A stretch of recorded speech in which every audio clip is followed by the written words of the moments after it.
So taking SEPTA trains recently, I've been bombarded with Penn medicine advertisements that say something like, to change the future, first see it differently. And I think Penn medicine might have had a more literal interpretation of that, but I think it's actually on point for thinking about our climate future. We must see differently. And imagination here is critical, of course, but we can also look outside of ourselves in other ways, to other regions and even other times. When I study the human past through history and archaeology, and also the non-human past through paleoecology, what I'm seeing are connected histories, worlds co-created by nature and by culture.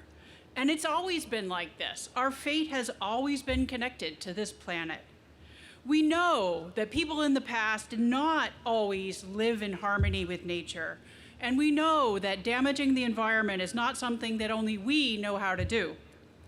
But this is actually good news, I would say, because it means that we may have something to learn from our very imperfect forebears.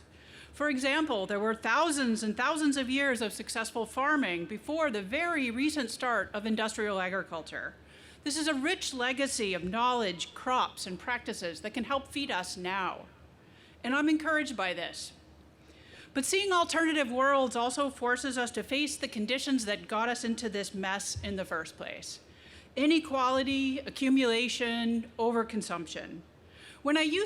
Back in the day, when I used to teach Marx regularly to undergraduates, we always talked about why somebody who wanted revolutionary change would feel the need for a theory of history.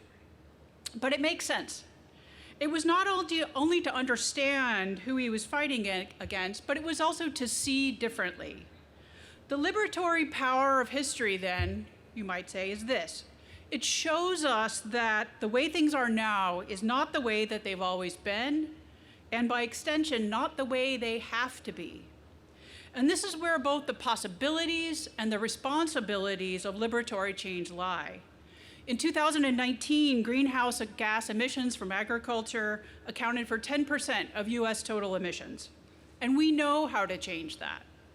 But we can't apply that knowledge selectively without also addressing issues of equity and accumulation that underpin the current crisis. We have changed, and we can change our world. So now let us see, and let us also act differently.